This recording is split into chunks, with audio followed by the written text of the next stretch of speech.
The following content is provided under a Creative Commons license. Your support will help MIT OpenCourseware continue to offer high-quality educational resources for free. To make a donation or to view additional materials from hundreds of MIT courses, visit MIT OpenCourseware at ocw.mit.edu.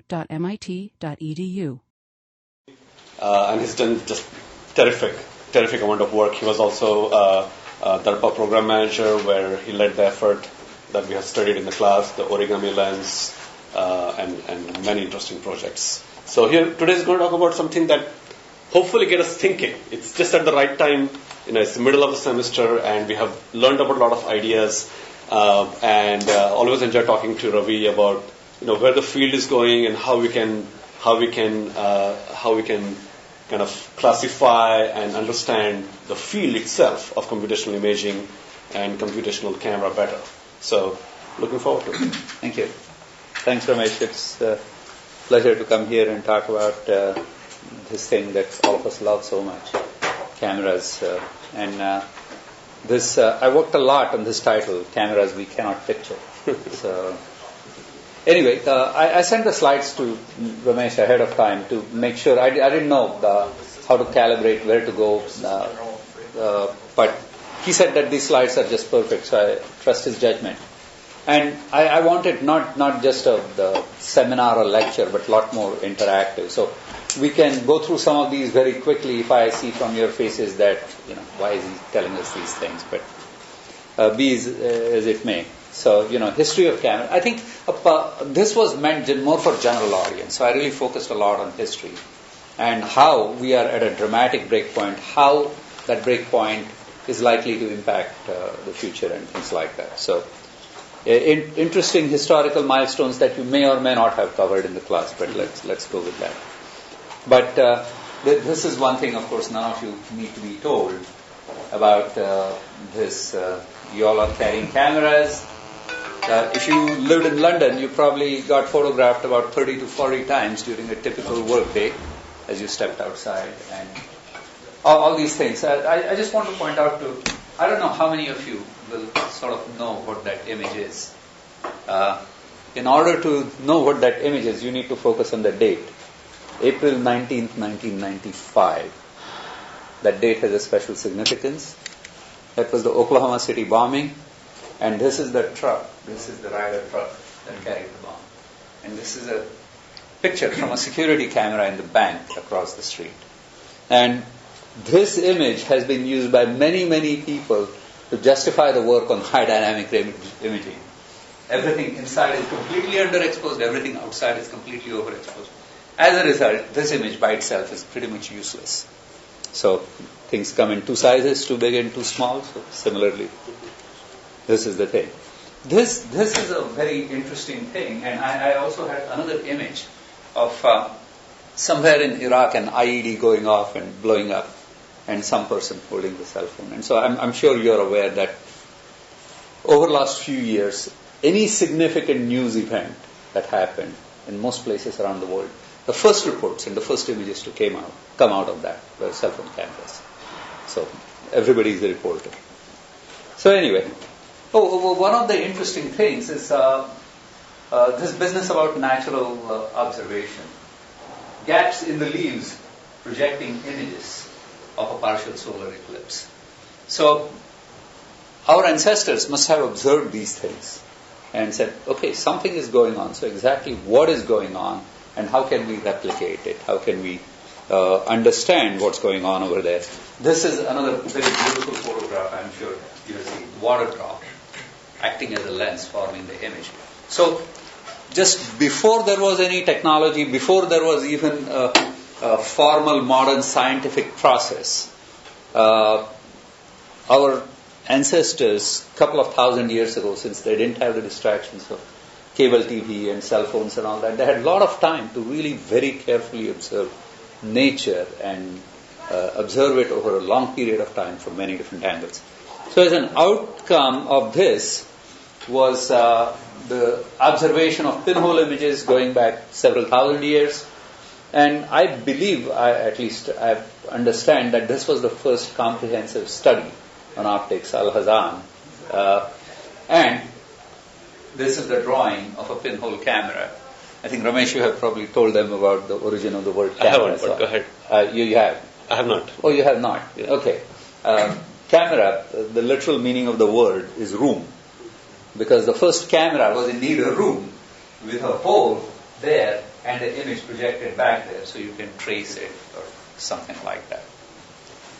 Now, what is interesting is fast forward 1,000 years, and the world's largest pinhole camera was constructed in July 2006, where El Toro Marine Corps Air Station in Irvine was decommissioned. They wanted to preserve it. So they took an airplane hangar, closed the door, and drilled a hole the size about a tennis ball or something. And on the back side had a photographic film, 8 stories tall and 1/3 the length of a football field. And here it is. This is the image of the base upside down projected on the back wall. This is the photographic emulsion. And there were a lot of numbers as to how many gallons of developer solution they needed, and basically throw it over a barrel and take a broom and spread it over and develop it. And I don't know where that image is now. I think it was in California, some art museum somewhere in Los Angeles. The point of that is over 1,000 years and exactly the same operating principle. It's just the room, except a much, much larger room, and taking a picture of a much, much larger area. Right, you really quick, I can make a point. They also commented how much time they had to spend to make the in your lifetime. Yes, indeed. The first optical instrument, spectacles. And I think it really, the point, this is an interesting point. Spectacles or glasses, it really is a mechanical packaging solution. So people realize that having these specifically shaped lenses improves your vision, but how do you do that? How do you make it convenient for you to wear? So people realize you have 2 ears and they're shaped in this manner, and there is the bridge of the nose, so 3-point support like this.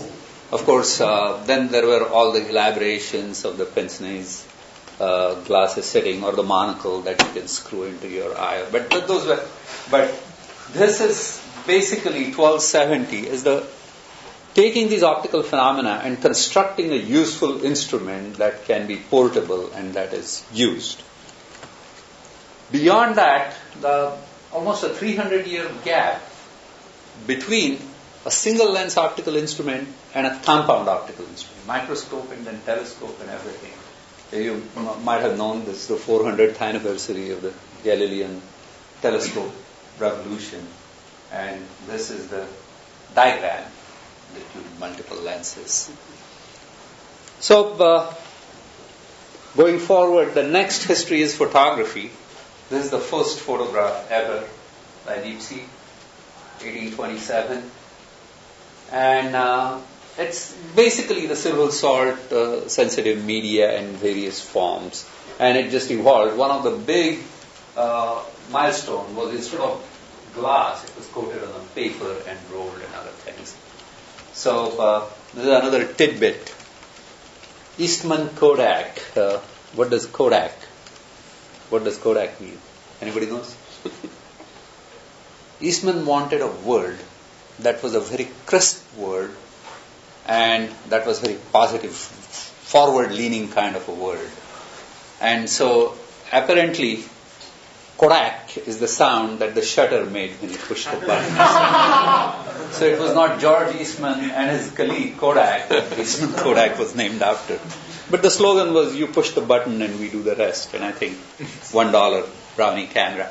If you put it in historical context, that was around the same time when Model T, maybe a few years earlier, 10, 15 years earlier. But it's taking essentially really high technology and using some innovation to bring it down to masses. So everybody can use it. So you can say that Model T and the brownie camera was the first age of modern consumer technological culture. Modern 3-color color immersion, Kodachrome, stacked with doping and everything. And Polaroid instant camera, of course, in 1945, the definition of instant was a little bit different. 30 seconds to 2 minutes was considered to be instant. And this, I was intrigued. This, of course, I found it on Wikipedia.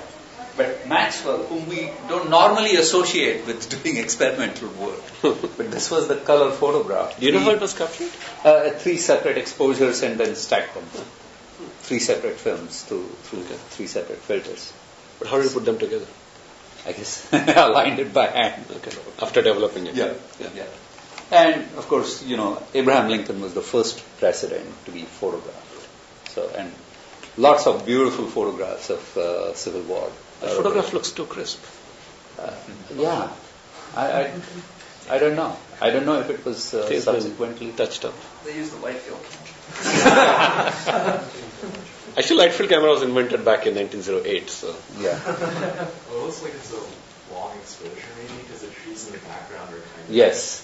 blurry. Yeah, so they I think could be just using a pinhole. All exposures were long, I'm sure, at that time.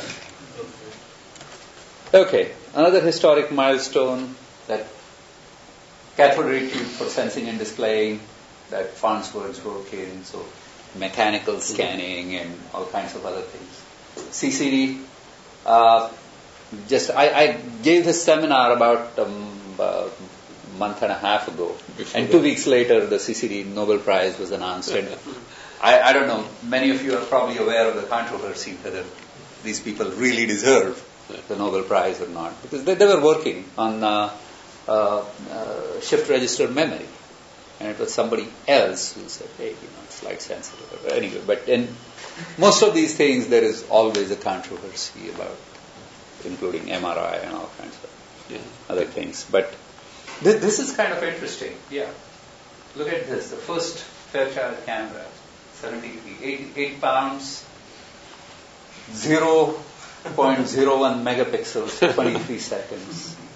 And actually, if you look at the date, December 75, that's not that far back. Yeah. It's not that far back at all. Then the subsequent digital camera product, Sony Mavic, quarter megapixel, DCS 100, 1 megapixel, $20,000. And 97 was the first transmission of picture from cell phone and cell phone camera. And this last one is very interesting. Very recently, Kodak stopped production of Kodachrome film. So if anybody has film cameras, well, you better start stocking up on old film. And 2006, the 10 megapixel cell phone. I think with these 10 megapixel cell phone cameras and all that, instead of a cell phone with a camera, this is a camera with a cell phone. So bulk of it is probably with the optics and everything else. Optics mostly, that goes with it. You have heard of Moore's law. There is something called Hendy's law, empirical observation. How many pixels per dollar? And that's of course a log scale, and this is a linear scale in years. From this DCS 460, 100 pixels per dollar to all the way here, and we will probably, I don't know, this is still an old curve. A megapixel camera, I think $5. And I think the goal of many of these companies is megapixel camera for $1. Everything, the lens, the focal plane array, the PC board, and everything ready to plug and play. With a wafer level camera. With a wafer level camera. It's already about $1. Yeah. Less than $1. So megapixel per dollar, so it's already out there somewhere. And this is sort of the picture gallery. Sony Mavic, DCS 100, Samsung. This is the Omni Visions focal plane array, 2.1 by 2.3 millimeters. And this is a very interesting thing. Medigus for endoscopy, video endoscopy. 1.8 millimeter diameter, includes lens, the focal plane, the cable for sending power, sending the signals back. Not great resolution, 326 by 382, but if something needs to be stuck inside your body, smaller the better, and 1.8 millimeter is definitely nice. This chip is the one that's used in the pill camera that you swallow to image your insides. This is, I thought of something, the imaging, case study. Studying the inner space versus studying the outer space. So the camera pill and the Hubble Space Telescope. So both are shaped like a pill. Both are shaped like a pill. Yes, a cylinder. I mean, both are shaped like a pill in the sense this was actually in the montage program that I started at DARPA. That was one of the motivations that over the past 30, 40 years, the displays have become thinner from bulky CRTs to thin flat panel displays. But the cameras, the aspect ratio of the cameras have not changed in the past however many thousand years. They are always tube-like. And so the goal was, can you squash the cameras? Can you make a camera that is 5 millimeters thick, but the effective focal length is 50 millimeters? And the light gathering power also of a normal 50. And there are various tricks that you can play. The origami lens that you probably studied is one of the examples. The multi-aperture is another example. But one of the things about, and I'm not sure in this presentation there are the technical details or specifications, but it's very interesting if you look at the specifications of, say, Hubble, a pill camera, or take one of the modern lithography lenses. I don't think I have a picture of that. But the modern lithography lenses are a marvel of technology. That these things, Gary, you remember how much? They weigh several thousand pounds, right? Some obscenely heavy, huge number of elements in this, and cost multiple $1 million. And the reason is that it's absolutely diffraction limited performance over a fairly wide field of view with zero distortion and all the aberrations, everything corrected. So, okay. Now, multiscale images, broad, wide, and deep. Now, everybody, gigapixel imaging, since the inauguration, it has really taken off. There are so many images like that, having the wide panorama and finding the details. Like over here somewhere, there is an eagle. And so, can we get here from where we are right now? And in a realistic size, weight, cost thing, can we get a gigapixel camera? Can we get a 10 or 100 gigapixel camera? Very wide field of view, very high resolution. These are some of the challenges that will be addressed, and not doing brute force. So it's an interesting prospect, and it's an interesting direction. Now, but do you think these are the cameras that individuals will carry, or this will be installed and then you have access to it, so that you can, region of interest, you can capture what you want? This is kind of an interesting thing. You can imagine an individual, like special operations soldiers, carrying binoculars, like with the standard binocular form factor, that will be equivalent to a gigapixel. But not, there are no gigapixel displays. Human vision doesn't have the space bandwidth for gigapixel. So within that gigapixel, you should be able to foveate and zoom in and look at the details. There is an ongoing DARPA program, I don't know what phase it is at, some cognitive technology for warfighter, blah, blah. It was colloquially called Luke's binoculars. So in Star Wars, Luke has these binoculars and you're looking at it and it would put a cursor, that alien there or there's that. So that kind, it was primarily focused on the processing based on neuromorphic algorithms or something like that. So the idea will be, if you can design the camera or an imaging sensor that can capture a gigapixel worth of information, and if you have this back end, this neuromorphically induced processing that can cue the soldiers that look here, there, and the soldier can then appropriately focus there. So that in terms of what kind of things that will be really useful for warfighter right now, that would be one of the things. And then, of course, you have platforms at various levels, from micro UAVs with about 9-inch wingspan to Predators to all the way space-based imaging. and there the field of view and the pixel resolution requirements and everything, it spans all over the space. So I'm switching gears a little bit, and previous was sort of you can say an anecdotal or event-based vision of the history. Now we'll go into a little bit of a technical angle of looking at history. So I think first one of the questions, and this sort of also gets into where we should be headed anyway. So imaging sensors, or you can say sensors in general, why do we do this? What it is and why do we do this? So questions we asked, and this is something that these are very generic questions, and we constantly are asking these questions. Who, what, where, when? That's the sensing front end part. And how and why is the analysis and exploitation part. So when you reduce it down to its essence, all we care about is answering these questions. When it comes to using imaging as spatial sensors, not imaging to take photographs of your vacation where you can view this and recapture the experience, that's a different world. And in some sense, computational photography and computational imaging, that's where, when I say computational imaging, you're looking at imaging, you're considering that as a spatial sensor. A spatial sensor means a system that is designed to answer these questions, identifying various constituent elements in the scene, specifying their location and their time.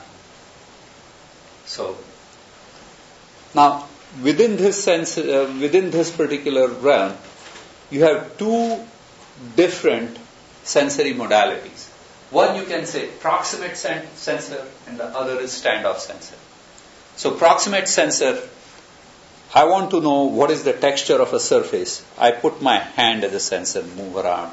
I say, is it rough or smooth? Is it uniform? What is the granularity? In other words, your sensors are spatially co-located with the object that you are trying to measure. And the other thing is your sensors are separated by some distance. Now that standoff is a malleable, soft concept. Say for example, take the magnetic hard drive, disk head. So for a magnetic storage, the heads will be floating, I don't know, a few microns or a few 100 nanometers above the disk surface. So when you go to the optical disks and the optical head is floating 2 millimeters away from the surface, that's a huge distance. So that's a standoff for writing and reading. Whereas standoff, if you're talking about a Hubble Space Telescope, that's looking at the farthest galaxy in the universe, that standoff distance is however many billion light years away. But the point is, where you're making the measurements is not co-located with what it is that you're trying to measure. If you're doing standoff sensing, it has to involve wave propagation. No ifs, ands, and buts. And that's almost contained in the definition of wave motion. Wave is defined as a phenomenon that carries energy and information over distance without material transport. So that's the difference between a sound wave and wind. Wind will carry leaves with it. Sound wave will not carry leaves with it. Both involve movement of air molecules. But sound wave is capable of carrying energy and information over distance without a bulk transport. And then, of course, you have the electromagnetic waves, then you have seismic waves, all kinds of waves, but nonetheless, wave motion, it is at the heart of any kind of a standoff sensing activity. So, when you have wave and you have standoff distance, you have wave propagation that involves diffraction, and that diffraction essentially scrambles the spatial organization of signals. So in other words, this particular scene, there is ambient light that is reflected off your faces, individual spots on your face. And so right there, if I put a photodetector and move it around your face, it can measure the reflectance of the surface. If I move that photodetector over here, and if I put a photographic film or a CCD without any optical element, I'm just going to get basically a uniform exposure. All that spatial organization is lost. So, we effectively, when we are doing the standoff sensing, we have two parts. One, you can call it the source encoding, that is the phenomenology by which the objects in the scene impress information about themselves on the electromagnetic radiation, whether it's by emission or reflection or absorption or scattering. And the full domain of the electromagnetic wavefront, the amplitude and wavelength and polarization and everything is used to encode that information. And the other is channel encoding or channel distortion. That is the result of the propagation of that wave between the objects and your entrance pupil or where you are entering. So these are the two things. So we are, when we say about processing, we are talking about removing the channel distortion or undoing the effects of diffraction. So what are the components of an imaging sensor? And I'm sure you have done this in this class. So there is the front-end element that operates on the electromagnetic wavefront or the optical wavefront directly. Then there is the transduction that takes that electromagnetic energy and transduces it into some other form. In photographic film, it was chemical. In CCDs and CMOS, it's the electrical energy. And then there is the storage, display, processing, and exploitation. So these are the three stages. And I'm using the code. This color is not that strong, but blue means biology and pink means technology. So in the prehistoric period, all these elements were biological. The front-end element was the optics of your eye, the transduction was your retina, and the subsequent processing going into V1 all the way up to the prefrontal cortex, where some recognition or some processing exploitation took place. It was probably before language, so we don't know what the prehistoric primates and what terms they thought. So then we come forward to prehistoric and historic period down to cave paintings.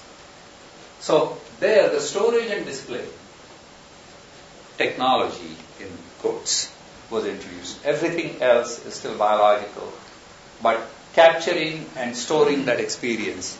And beyond this prehistoric and historic period, you can imagine the technology getting more sophisticated, but the principle did not change. And it stayed that way through the prehistoric and historic period. Now, as we go forward to pre-industrial period, and as I said, the optical elements were introduced. So the optics of the eye, or the front-end element of the entire sensing chain, was augmented by technology. And what were the consequences? You could see farther and you could see smaller.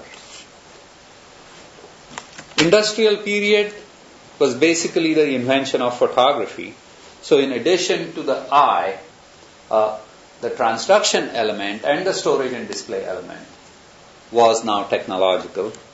What are the consequences? We could expand into invisible spectrum. Now, one has to remember, without photographic film, X-rays would never have been invented. Because Röntgen figured out that there was something going on because he had this film that was stored in dark drawer and it still, something happened. It exposed. So invisible spectrum. Then second thing is time sequence recording, allowing the analysis of very fast or very slow events, time-lapse photography and other things. So detailed study of motion that went well beyond the human time frame. However, everything was still non-real time. You still required chemical processing and exploitation was still by humans. So as we move forward to the modern era, 20th century, it really is a revolution in imaging sensors. where the processing and exploitation is still primarily by humans, but that slowly is moving into a completely automated image exploitation system. And I just thought this is an interesting example. I don't think the PV Soccer League still has a goal line camera or something to decide whether somebody was offside or whatever, but it's really a matter of time. And why is it a dramatic break from the past? Real-time acquisition, no chemical processing, real-time processing and scalable manufacturing, at least as far as sensors are concerned, and now with the wafer-level camera and new designs for front-end optical elements, that scalable manufacturing is also moving towards optics. And let me see. This, I don't know, did you show this code in the class? No, I haven't. Okay. Yes. This, as I was working on some of this presentation, I found this very interesting article from Nathan Mervold. People know about Nathan Mervold, and what is? I think he was employee number 15 or something at Microsoft. And from what I understand, his primary contribution to the thing at that time to have a standalone company that is solely for the purpose of developing system software and making money on that. So his contribution was the business model for Microsoft. And he's currently either the most famous or most reviled person in Silicon Valley for having started a company, Intellectual Ventures. And again, he's trying to do a business model that a company can exist solely for the purpose of inventing things, never commercializing, never productizing, but essentially filing the patents and sitting on them and either licensing it or suing people who they think violated the patents. So it's a very interesting business model. So obviously he knows something about these things, but he made this comment about cameras will also change form. They are film cameras without the film, basically like the early automobiles were horseless carriages. So his point is that camera stores of the future will surprise us just as much. And I was making this comment to somebody. I said, oh, what the hell is he talking about? The automobiles are still the same as in 1910. 100 years later, nothing has changed. It still is internal combustion engine and transmission and wheels. Well, yes and no. So now we thought that we'll take this analogy a little bit forward and say, okay, so horse-drawn carriage, horseless carriage to a family station wagon. Up to here you can say, really, it's more sophisticated, but nothing has changed. But then you say, what else has happened? And automotives, tractors, packbots, a tank, to that car called Tango that's allowed to split the lane. And this, of course, you recognize that as Stanley, autonomous vehicle. So if we say that filmless cameras, I really love this picture. Both of them are Canon cameras, identical. Instead of film backplane, that's a CCD backplane. So where is it going in the future? What are the future directions? And at least our projection is where it's going in the future is specialization and autonomy. That the same concept, of course, there is some energy source and there is some mechanism to convert that energy into mechanical motion. So in that sense, nothing has changed. But if you look at this and this and this and this, each one is designed for a different purpose. Each one is specialized for that particular purpose. So similarly, cameras, right now a camera is a camera that takes picture.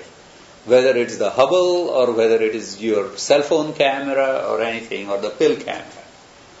The structure and function so far hasn't changed at all.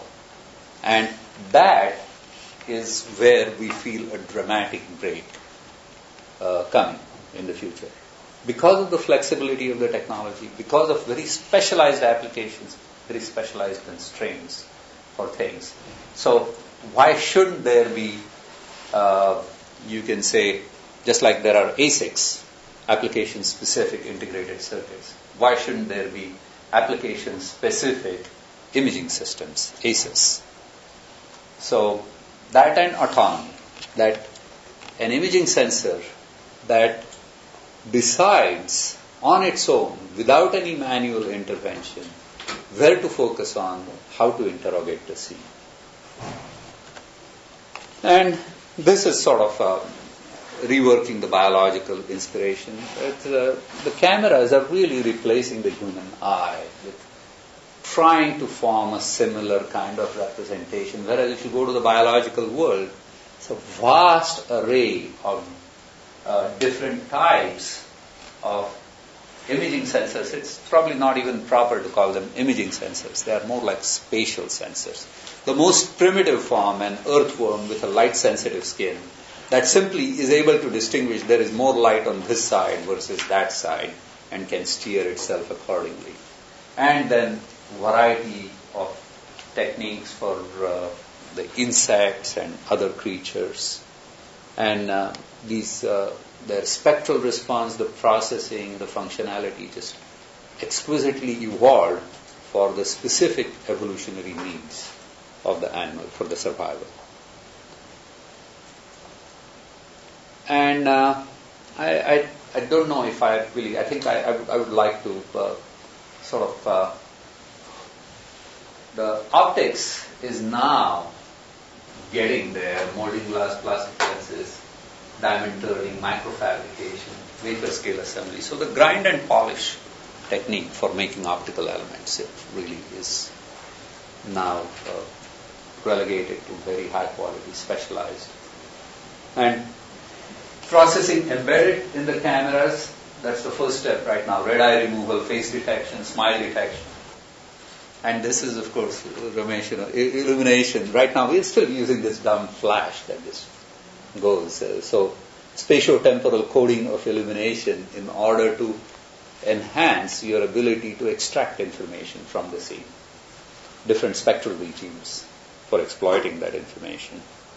And this is some picture gallery of new optics. That's the Kodak micro lens array, folded optics, diamond turn optics, and free-form multiscale conformal optics.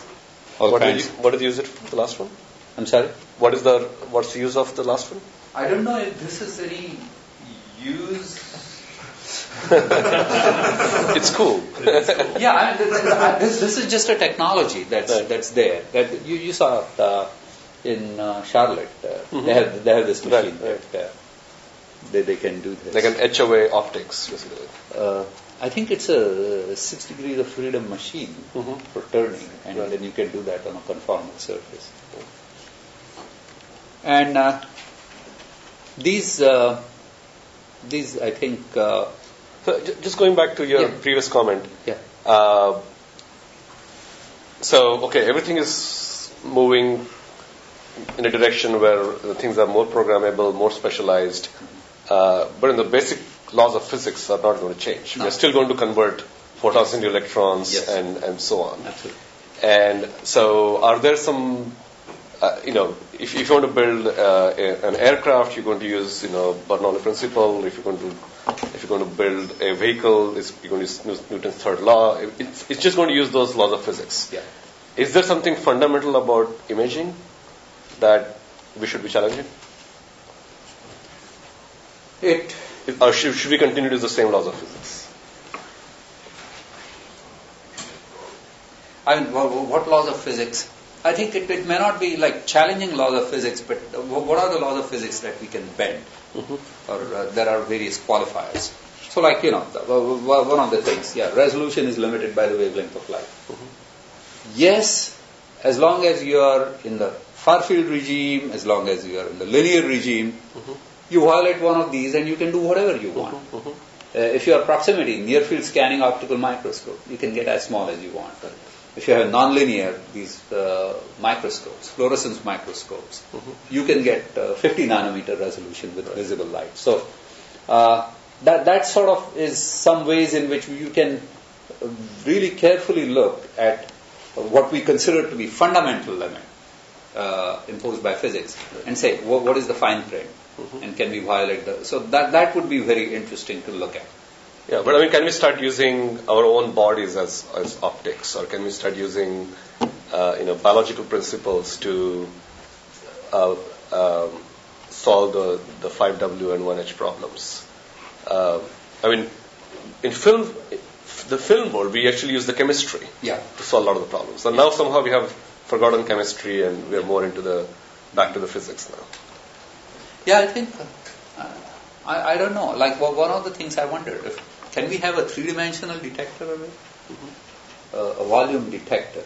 Right. And if we can store it, what will it record? How will we read it out? How will we process it?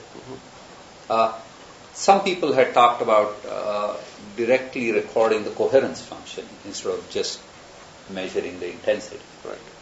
So there could be, and you can imagine that now.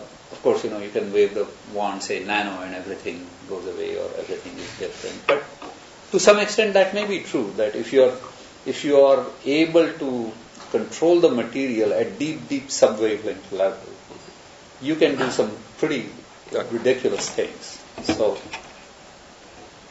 that's the direction that we haven't really explored. And another interesting thing is that if you have the ability to manipulate matter and control it at deep sub-wavelength level, then it's really incumbent on you to abandon your other cherished notions about, a spherical lens forming a well-focused image on a focal plane. Why are you sticking to that paradigm?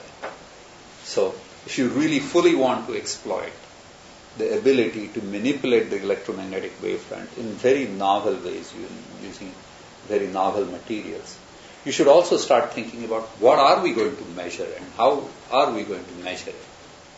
So, I don't know if I answered your question. Yeah, I mean, it's an open question. I don't think there's a real, I don't think there's a clear direction. But, I mean, the chart that you showed earlier of, different stages where not biological, but human involved, and they have become more and more technological. Mm-hmm. Now, everything that was blue has become pink. Yeah. So what's next? I think maybe just what kind of technologies. I mean, you can think of some of the things like, can we think of self-assembled imaging sensors that are not lithographically driven or that are not mechanically assembled? Yeah. I don't know what else. Yeah. It's like the discussion on similarity. Right? It's always easier to say it's coming tomorrow, but when you go back, it seems like a lot of stuff has to happen before we reach that point of I think complete satisfaction. And many of the turning points in technology are turning points only in retrospect. Yes. So you say, that was the day world changed. You didn't realize that time. That was the 40-year anniversary of the internet, and there was a story about what was the first message sent. First message was log in. And after LOG, the computers crashed and they had to reboot. And so they asked the person from UCLA, so what did you do after you sent the message? I had a burger and went to sleep. Because I didn't know that had revolutionized or something. It's only in retrospect that. And these are some interesting examples. Just to say application-specific imaging. And this is one example from a surgeon in Naval Medical Center. They are using the 3 CCD camera on a laparoscopic tower. And basically his point is that when you are doing surgery, it's really important to know which is the artery and which is the vein. You treat it very differently. And you sort of say, hey, color coding wires, unfortunately in the body it's not that straightforward. So taking these 3 colors and then doing the processing and using many of the things that you saw here, that you can really, a very distinct spectrum for the hemoglobin and oxygenated hemoglobin. And so by doing the processing, you create that map and you project it back. You show it. Veins are colored blue and the arteries are colored red. And so now here in this particular case, the surgeon looks at the monitor and says, okay, this is the one that I should be careful about or whatever. But then some of the things, I don't know, how many of you have seen this thing called vein viewer? Have you seen the product? Okay. I don't know if there is wireless connection is good enough. We'll see. It might be working. Yeah. Yeah, it's good. You have seen that? So it's and if you look at the technology, it is just absolutely stupid technology. It's 780 nanometer light illumination that you do that, and that penetrates the skin and is absorbed by your blood. And so you can see the veins deep inside, and the beauty about this is the camera is up there, and so is the DLP projector. And the processor basically scales and aligns the images so that it is projected back exactly aligned like that. But the use is phenomenal. Yeah, it's one of the best forms of augmented reality. Exactly. So I always show it in my augmented reality presentations. Yeah, and I think the rest of the thing maybe, this is, I was talking to Ramesh, this is Doug Hart's company, Bronte's technology for the 3D.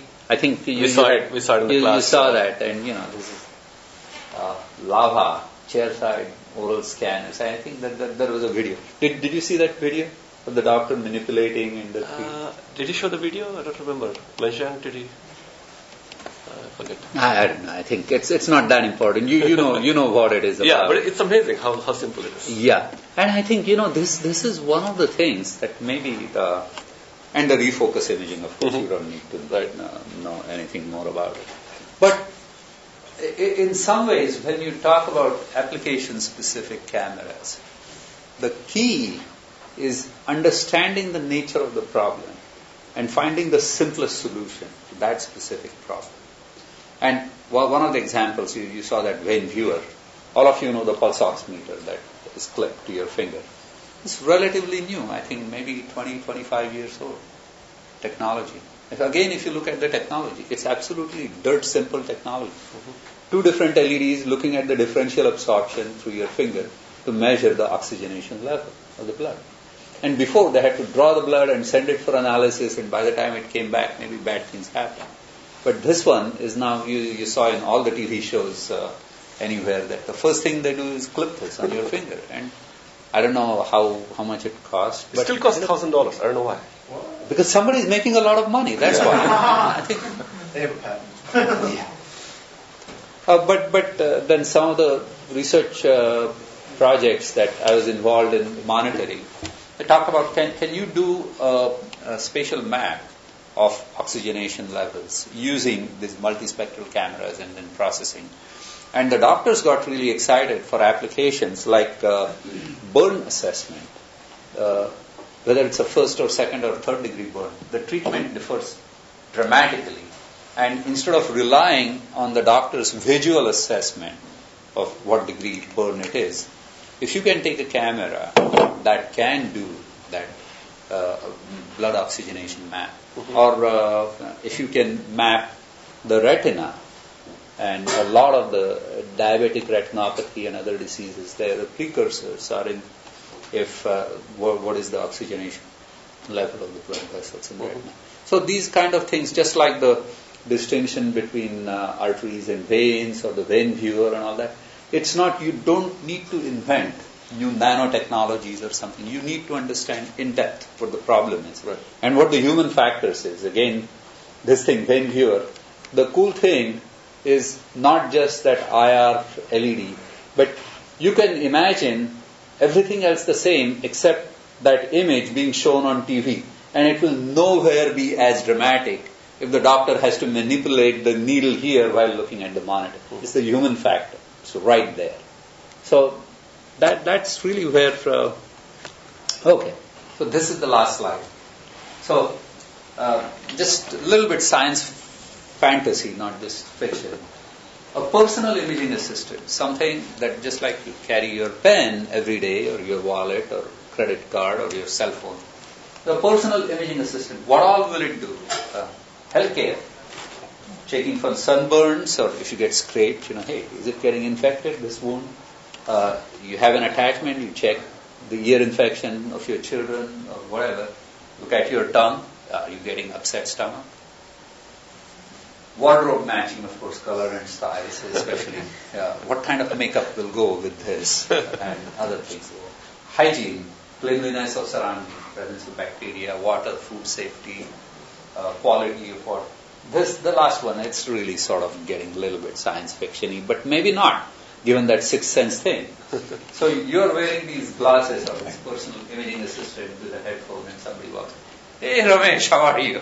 Somebody whispers in your ear, that's Ramesh Raskar. So that it's like the politicians who have these assistants at their elbow who whisper in their ears to who is the person walking in. And discerning mood, that's again very science fiction. Can the image tell you that this guy is very skeptical, he's not buying anything? And of course taking pictures. And how it's basically exploit the electromagnetic domain to the hilt. Combine the processing right there and have an adaptive, one analogy that people make. Right now it's a sensor with a total one directional flow of information from the sensor to the processor. How about going back? I heard somewhere about human visual pathways from the retina to the lateral geniculate nucleus to V1 and all the inferior temporal cortex and all that. Everybody analyzes that feed forward and what kind of features are extracted. And I heard that from V1 to LGM there is a huge amount of feedback connection. What's the role of that? And I don't think the neuroscientists know yet. But that kind of a thing, an imaging sensor that analyzes the scene says, okay, now next I should look in this direction, in this spectral domain, this place or something. And in few of these adaptive steps can learn a hell of a lot about what is out there. So, last thing, unobtrusive or most covert form factor, and it's literally part of getting dressed. It's like carry your wallet, your cell phone, carry your imaging assistant that can do all of these things for you. But what form factor? Is it in the clothing or is it That's in interesting. your It could hair be integrated in your eyeglasses. I wear kind of a product. Or I was this morning at MITRE. I was looking at some of these glossy magazines for army and all, and I noticed that all the soldiers in Iraq and Afghanistan, their helmet had something there. And I asked, well, what is this? They said, of course, it's a video camera. So it's part of a standard military equipment. So I don't know how unobtrusive you can make it. Is it in the clothing? Is it something that you clip on your shirt, or is it here? Hey, you are in Media Labs, you figure out. So, well, that's it. Thank you. Great. Any questions for Ravi?